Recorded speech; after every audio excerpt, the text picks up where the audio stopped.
y'all think of our new intro song?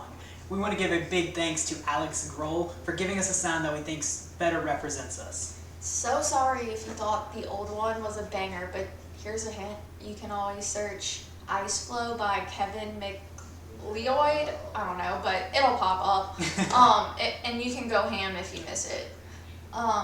But y'all have stuck with us for like a year and a half as we learn this whole world of podcasting, so we're ready to try to kick it up a notch. And as you can see, some changes are coming. So it's all part of the plan.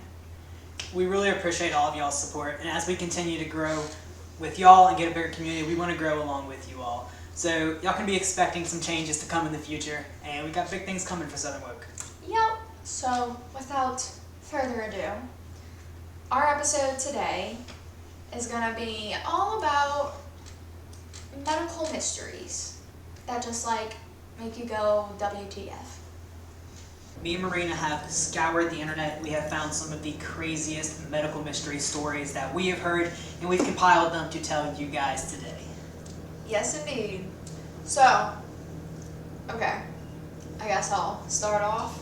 Go ahead. Okay, so this one, I kind of titled all of my stories. This one's called Allergic to the Cold because I can relate, but like not this bad. So a man in Colorado whose allergic reaction to the cold was so severe he almost died. The 34-year-old man collapsed after he stepped out of a hot shower into a cold bathroom. The man was struggling to breathe and his skin was covered in hives. He was experiencing a life-threatening whole-body allergic reaction known as anaphylaxis. Like, why do I feel like that happens to me? Sometimes when I'm cold, I really do get hives. But not every time. So, I guess I'm blessed.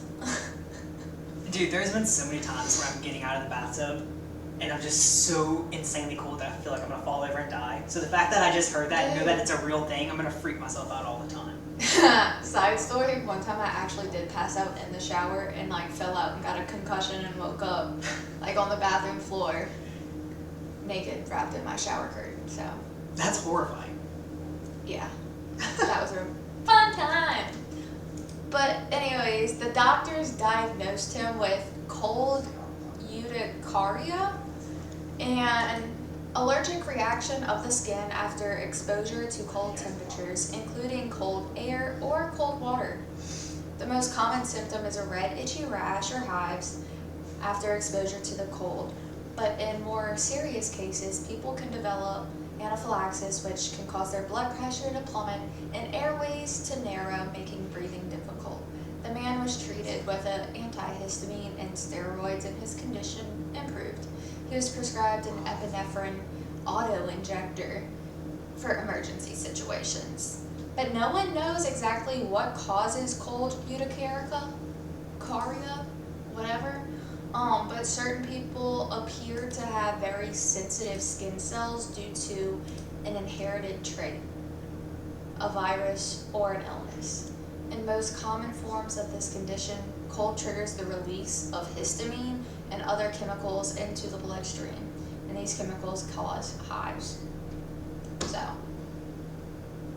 just imagine. I don't know, I'm very glad I don't have that. Yeah, although it feels like sometimes I do. I'm telling you, tonight I'm going to be getting out of the shower, I'm going to be a little cold, and I'm going to be checking my body for hives. Also, another fun fact, I was recently diagnosed with a cold-related syndrome. I have Raynaud's disease. That's why my fingers go white and numb when I get cold. Because my, what's it called? Like arteries? Blood vessels? I don't know. Something gets constricted. Alright, Kaylin, what story you got? Alright, y'all. Our next story is The Toxic Lady. So it was February 19th of 1994, and Gloria Ramirez was rushed by paramedics to the emergency room at Riverside General Hospital in California. She was admitted in respiratory and cardiac distress. So just weeks before this happened, she had been diagnosed with cervical cancer. She had been at the hospital for about 15 minutes when she began to go into full cardiac arrest. a nurse by the name of Susan Kane drew her blood, which was probably she drew blood for arterial blood gas determination, which is apparently like a routine procedure that people do whenever you're having going into a heart attack at a hospital. So when she drew their blood, she began to notice a very foul odor coming out of the blood that she drew, and she immediately passed out. Ugh. So another individual by the name of Dr. Julie Gorczynski, who she was the senior medical resident, went to go look after Nurse Kane, like why is she passed out on the ground, making sure she's okay, and she began to notice the strange odor as well. She took a deep whiff of her syringe, and then she passed out. Which, when I was reading that, I was thinking, it's taking a deep whiff of a syringe. But I guess do it for science. Yeah, I guess you do it for science. That, I don't know, that was so nasty to me. So if that wasn't already enough, y'all, 4 other members of the staff standing nearby also just passed out.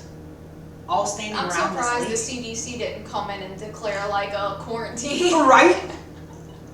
Could you imagine? Like, that's kind of scary. So there were a couple of people that were unaffected though, that were around her, that weren't passing out. The paramedics who rode in the ambulance with her, they were unaffected. And then one of the doctors, Dr. Ocheo, which was the director of the ER, he was there and he wasn't affected either. And there's been cases in the past where other staff members of ERs have passed out from fumes emitted by a patient. So the hospital kind of assumed that this was one of those cases, and they call it like toxic contamination. So they sealed off the ER and they evacuated everyone who was affected by the fumes. In total, about 8 to 11 people, including the clerks, had passed out during this lady's time at the hospital. She ended up passing away in the ER, sadly enough. The staff, they attempted to resuscitate her for nearly 45 minutes. And the official cause of her death was determined to be kidney failure, but she still needed to go, I don't know why they said it was the official cause of her death if she hadn't gone under, why can't I think the word whenever you're medically examining a dead body? We use this word all the time. An autopsy. That word just was not coming to me. So she ended up undergoing an autopsy, and they had to put her and lock her in this special case where no fumes could come out while they were doing the autopsy on her body, because nobody wanted to pass out. That sounds like an alien movie. It is, and I don't know how we haven't heard of this before. So for so long, nobody knew why this happened, and then eventually the case was picked up by Lawrence Livermore National Laboratory about 9 months after she passed away, and they actually ended up solving it, so we know what happened. So please do tell. And it's got a very sciencey explanation, so I'm sure you're going to love this, Marina. So dimethyl sulfate, which in scientific literature is cited as being like a chemical warfare agent, so it's like some serious stuff. It ended up getting created by an unusual confluence of chemical reactions. So it's believed that Ramirez used something called DMSO, which is like a wonder drug for pains, aches, anything. So she was using that drug at the time that this all happened. Is that like a medical drug or like a street drug? So the website that I read this story off of, it just said wonder drug in parentheses. Okay. And I don't really know what that means. Okay. But whenever DMSO ends up getting metabolized, it becomes dimethylsulfone, which is what was found in her system. And it's believed that this was produced by the administration of oxygen from paramedics. So when the staff drew Ramirez's blood in the emergency room that day, the sudden drop in temperature of her blood, going from being like her body temperature to cool air, it created this dimethyl sulfate, which is a lethal compound. And then that's what ended up getting released into the air, causing everybody to end up passing out. That's crazy. Like, the things chemicals can do. Chemical reactions are crazy. Because, like, they do so many different things at different temperatures. Like, woo! That's just scary to me to think that, like, you could be taking somebody's blood, and then you as, like, a nurse or a doctor can just pass out from, like, the fumes emitted by it. Like, yeah. Then you start screening people. Like, did you do this, or this? Am I gonna, like, pass out if I take your blood? Could you imagine just to get your blood taken? I mean, I feel like they ask us enough questions. Why not ask more? Okay, yeah, that's an interesting one for sure. So my next one is called licorice OD. You can overdose on licorice. I hate licorice, so anybody that's overdosing on it is a freak. Yeah, no, this never gonna happen to me. But in case you love licorice, here's your warning. So, licorice contains a compound known to be toxic in large doses. In an extreme case of this happening, a man in Massachusetts died after eating too much black licorice. The 54-year-old man suddenly lost consciousness after experiencing a life-threatening heart rhythm problem. His family said that the man had a poor diet, and in recent weeks, he had consumed 1 to 2 large packages of black licorice every day for 2 weeks. Despite receiving multiple treatings in the intensive care unit, the man died 32 hours after arriving at the hospital. Black licorice often contains a compound called glycyrrhizin? Glycyrrhizin? Okay, we're going to say that's the name, so I sound good. Which is derived from licorice root, according to the FDA. Consuming too much licorice root or candies flavored with licorice root can be dangerous because glycyrrhizin lowers the body's potassium levels. This in turn can lead to high blood pressure and abnormal heart rhythms. The FDA says that eating just 2 ounces of black licorice a day for 2 weeks can cause heart rhythm problems, particularly for people ages 40 and older. So beware, licorice lovers. Okay, like what were you expecting though when you ate that much black licorice? Like you can eat that much of anything, you're gonna have issues. I know, but are you gonna die? Probably not. But like, that should have never been a candy. Like, honestly, like it's. You ever get like a licorice jelly bean and you're just like, fuck. Yeah, and it's the worst thing in the world. Mm-hmm. Also, while we're talking about it, why are they yellow flavored anyway, or lemon flavored anyway? I feel like a lot of people are gonna disagree with that. There's a lot of Okay, but you know what? I bet a lot of other people are gonna agree with me.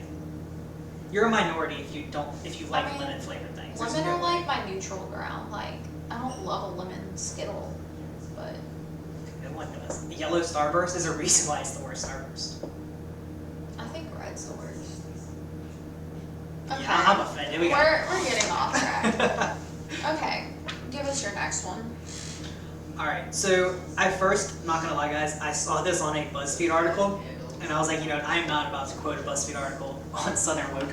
So I did further research, and this is on history.com, so this is a real thing that happened. So I'm not just making this up, y'all can go verify my sources. Have you ever heard of the Strasbourg dancing plague? No, but why do I sound like it involves a lot of people dancing? Yeah, it's exactly that. It's exactly as it sounds. So in July of 1518, residents of the city of Strasbourg were struck by a sudden and seemingly uncontrollable urge to dance. The hysteria kicked off when a woman known as Frau Trophée stepped into the street and began to silently twist, twirl, and shake, the article says. She kept up her solo dance-a-thon for over a week, and before long, 36 other people joined in. By August, the dancing epidemic had claimed nearly as many as 400 victims. With no other explanation for the phenomenon, local physicians blamed it on hot blood and suggested the afflicted simply gyrate the fever away. Eventually, they constructed them a stage, and professional dancers were even brought in as well. The town even hired a band to provide background music. It wasn't long before the marathon started to take its toll. Many dancers collapsed from sheer exhaustion. Some even died from strokes and heart attacks. The strange episode didn't end until September, when the dancers were whisked away to a mountaintop shrine to pray. It sounds like the stuff of legend, but it's well documented in 16th century historical records, and it's not the only known incident of its kind. Similar manias took place apparently in Switzerland, Germany, and Holland, even though few were as large or deadly as the one triggered in 1518 in Strasbourg. That's just weird. Dude, I had to look it up. What? How is that not in history? I say this all the time. I bet you How is that not in history books? I bet you it was witches. I think that's what I was thinking too. There's not some natural phenomena. Cause like back in the day, like that's around the time probably like the witches were like I don't know, was that around the time of Salem witch trials? I don't know. My years are off. But regardless, witches have always been a thing. So it kind of sounds like a movie where like a witch would like cast a spell on the people of the city to just dance till their souls burst up. I don't know, but either way, the fact that all these people just started dancing and people were like literally dying from exhaustion, but they were still dancing, that's so weird to me. I don't know. Only magic could explain it. Alright, what do we have next? Alright, this one is called bladder brewery. So, a woman's bladder turned into a brewery. Dude, that word is so hard for me to say. Her bladder turned into a brewery. I hate that word of sorts when it started fermenting sugar into alcohol. The 61-year-old woman needed a liver transplant because she had cirrhosis, or scarring of the liver. But her doctors were puzzled when her urine repeatedly tested positive for alcohol, even though she denied drinking. After careful sleuthing, doctors discovered that microbes in the woman's bladder were fermenting glucose, which is our body's sugar, into alcohol. The woman's condition is similar to a rare disorder called brewery syndrome, or ABS, in which microbes in the gastrointestinal tract convert carbohydrates into alcohol. People with ABS can get drunk just from eating carbs. I would be wasted. Dude, I was saying. But in the woman's case, the fermentation was taking place in her bladder, which makes her condition distinct from ABS. In her case, the alcohol didn't get from the bladder into the bloodstream, so the woman didn't appear intoxicated. The woman's condition was so rare that it didn't even have a name yet. Her doctors proposed calling it urinary autobrewery syndrome or bladder fermentation syndrome. So, making beer with your bladder. Can you imagine being at work or something? You're just like drunk. You're trying to explain to your boss. You're like, I swear it's because I just ate that bag of potato chips. I'm drinking on the job. Dude, us working at Olive Garden would be fun. Oh yes, I would wasted my entire shift. The breadsticks, the pasta, the fried shit. Oh my god. Alright, what you got? Alright, y'all. My next one's kind of a long one. But it's really interesting. It's another one of those stories that I don't know how I have never heard of before, because it's like on a national scale. So this one's called The Girls in Leroy. If it's pronounced Leroy, I'm so sorry, people from that town. We're just from the South. Yes. So Katie was a high school cheerleader from Leroy, New York. After taking a nap, Katie woke up and instantly knew that something was wrong. Her chin was jutting forward uncontrollably, and her face repeatedly kept contracting into spasms. These spasms didn't stop anytime soon. She was still twitching several weeks later when something very odd happened. Katie's best friend and captain of the cheer squad she was on, her name's Thera, she woke up from a nap. And similar to Katie, she began having spasms as well. She began stuttering, and then later on that morphed into her twitching, and it continued to escalate more and more until her arms were flailing and her head was jerking. So we have two different cheerleaders that live in separate houses that just randomly wake up from naps and then they start having like spasms and tics and flails, and it just doesn't stop. 2 weeks after Katie and Thera's incidents, another senior named Lydia Parker began to erupt in tics and arm swings, and additionally humming. Shortly after, Chelsea Dumars, another cheerleader, who recently moved to town, began experiencing similar symptoms and making the same strange noises. The numbers continued to grow. They went from the handful of 4 girls to 12 girls. They continued expanding, and these numbers, they kept growing, and eventually got up to over 18 different girls that were all like having these random spasms, all from the same high school. This article did note, though, that it didn't just stay within like cheerleaders. It started spreading to different, as they call it, hierarchies in the school as well. So it wasn't just like this. This is an actual quote from the article, not me saying this, but it says that it began to go to lower social circles, like the girls with lip tattoos, or I'm sorry, lip piercing. That's an actual quote from the article I read. So what they're basically trying to say is that it wasn't just the small group. Other people started experiencing this as well. But it was mainly just those cheerleaders. And the emos. And the emos. But then, one boy began to experience those symptoms, and a woman that was age 36 began to experience the symptoms as well. Could it be another witch? So, the parents of these children, and this is like modern day, this isn't like a long time ago, like this happened recently. They still witches? So, the parents of these children are like heartbroken, like what is going on? Their children just overnight are starting to like have spasms and develop tics. And so they were praying for their girls because, I mean, they thought something like crazy like that was happening too. And it ended up getting so bad that the teachers would like have to keep their classroom doors closed, because if one classroom heard like another girl like screaming, making noises, it would like trigger the people in their classroom, and then they would get started as well. Like it's not like funny, it's like crazy though. Yeah. So before long, camera crews come breaking into the high school trying to figure out what's going on and what's the cause of the outbreak. And the girls and their families got together one day and had the opportunity to be on the Today Show. And during their time on the show, Katie's tics seemed to be under control. However, Tara's tics were way more extreme. Her head jerked from side to side. She swung her arms across her body. And occasionally, she would make a guttural cry while on stage. She made the statement, "I was always so active and everybody was always happy to be around me."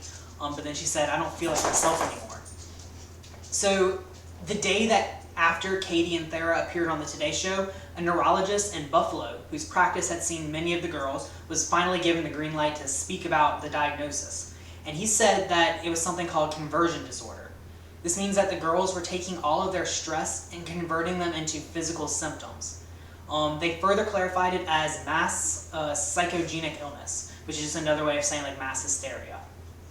So the parents obviously disagree with the diagnosis, and they're saying it's even insulting. Like they're saying like how did everybody just start feeling this at the exact same time? Like, yeah, why don't more stressed people develop these things? Exactly. So the parents are really, really upset for a while. And there was even rumors starting in the community about some toxic spill underneath the football field that was affecting everybody, and it was just blowing up in the media.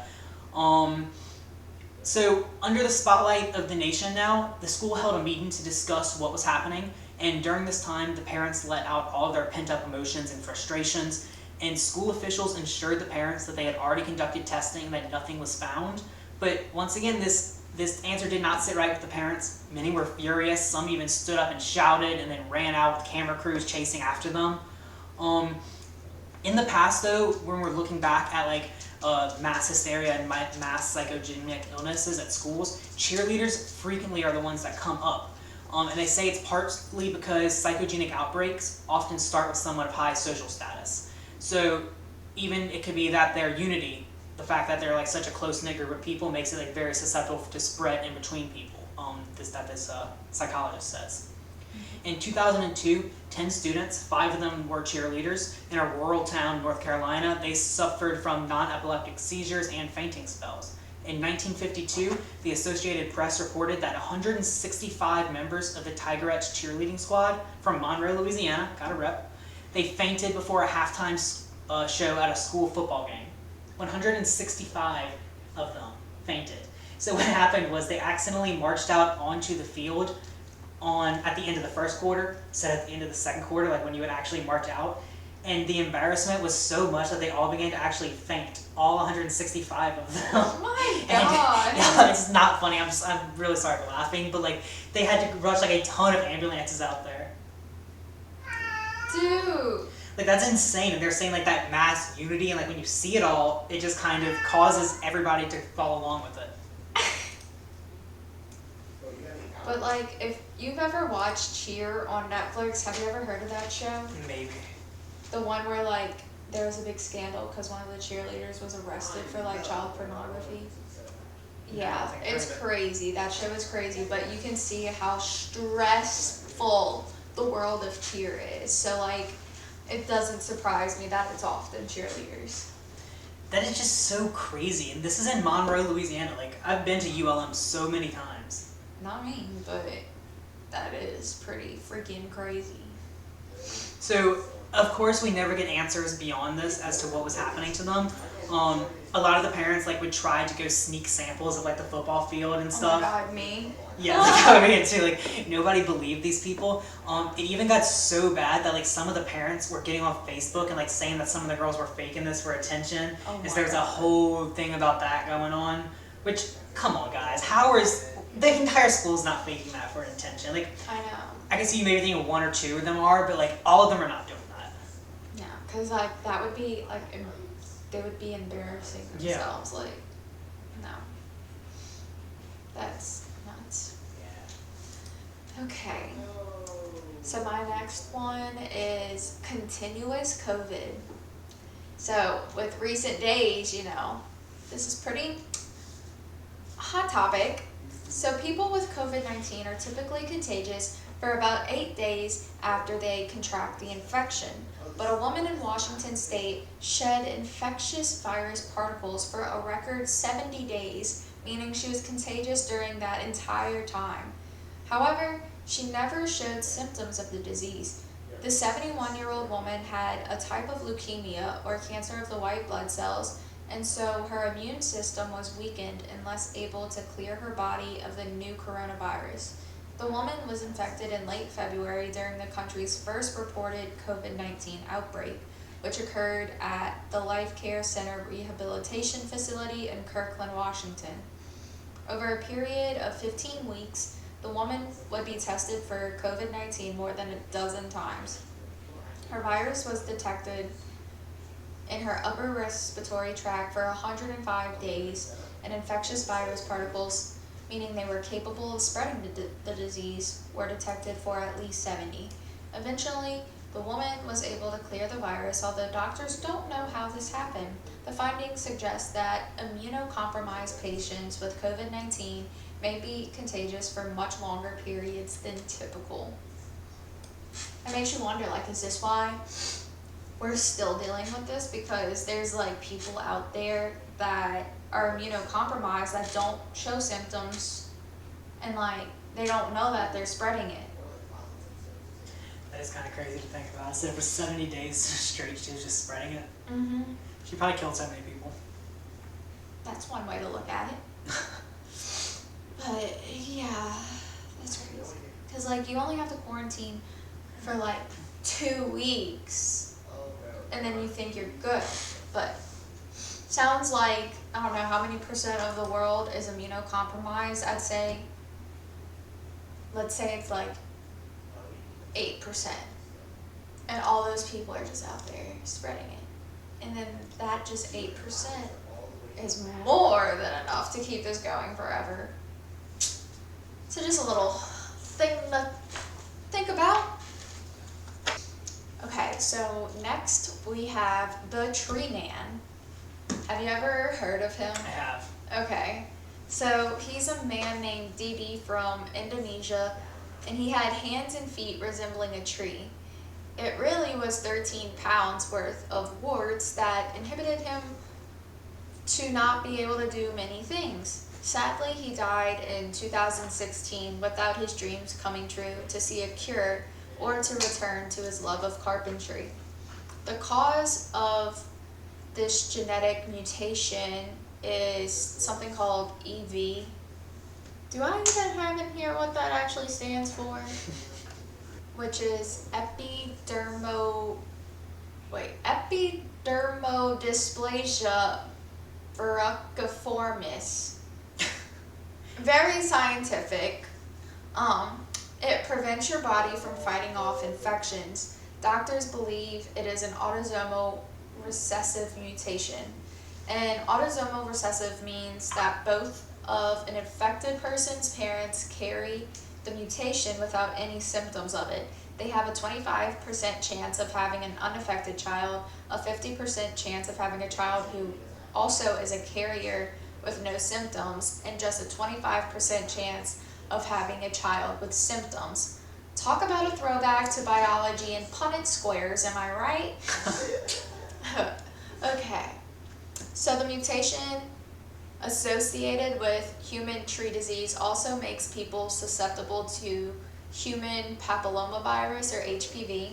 There are over 100 strains of HPV, and some can cause mild symptoms such as warts. Some other strains of HPV are associated with certain cancers, and most types are harmless. Many people never show signs of them, but people with EV are not able to clear HPV from their systems. Doctors have found that HPV-5 and HPV-8 in growths on most of the known cases of EV. The strains of HPV found in people with human tree disease are not the same strains associated with cancer, and they also aren't the strains that HPV vaccine prevents. That's a lot of HPV talk, but it was sad though, because like I remember seeing that guy like on like documentaries and stuff as a kid. Me too. Like I just always felt so bad for him, and I feel even worse because like he like disconnected from his family for the most part. I think he spent the last like 3 weeks of his life in the ICU, and he never got to find his cure or be a carpenter again. Cause like just, well, I'll put a picture in here obviously, but if you're listening on the podcast, just like Google a picture. It's crazy. Okay. Yeah, it's pretty heartbreaking. So, our last story today is the girl that never aged. So, Brooke Greenberg was born on August 1st, 1993 in Baltimore, Maryland. Her growth within the womb had been erratic, and as a result, she was born with a low birth weight and displaced hips. But it wasn't until she was 4 months old that her parents realized something was really wrong. Brooke wasn't growing, and she wasn't reaching the same milestones her 2 older sisters had. Despite numerous tests over the next few years, doctors were so baffled they simply diagnosed Brooke with Syndrome X, an unknown condition. Despite what appeared to be adequate nutrition, she just wasn't growing. In medicine, you like to be able to label something, but with Brooke, she doesn't fit anybody else. It's frustrating, but we don't always have the answers, said her pediatrician. After the age of 5, the only things that grew were her hair and her nails. In her first 6 years of life, Brooke suffered a number of medical emergencies, including brain seizures, a stroke, perforated stomach ulcers, and a brain tumor. But the little girl managed to survive them all, much to her doctor's shock. She was unable to talk, but communicated to family through gestures and facial expressions, and was able to walk with the help of a gait trainer. But she never grew beyond the size of an infant. Her mental capacity never developed beyond that of a 2-year-old. In her entire life, she slept in a cot and was pushed around in a stroller. Her condition intrigued scientists all over the world. Of all documented instances of children failing to grow, Brooke's case was unique because her body didn't develop as a coordinated unit. Each part developed independently, and they were all out of sync. A gerontologist, Dr. Richard Walker, said that he suspected that Brooke's condition was caused by a glitch somewhere in her DNA. Obviously. Through his research, he discovered several other cases with similar developmental issues, including Australian man Nicky Freeman, who despite being in his 40s still looks like a preteen boy. Brooke sadly died in 2013, just before her 21st birthday, at the same hospital where she was born. Bronchomalacia, a condition that makes breathing difficult. Why do I think that that's just called bronchitis? But I could be wrong. But that ultimately led to her death, and Syndrome X remains very much a mystery to this day.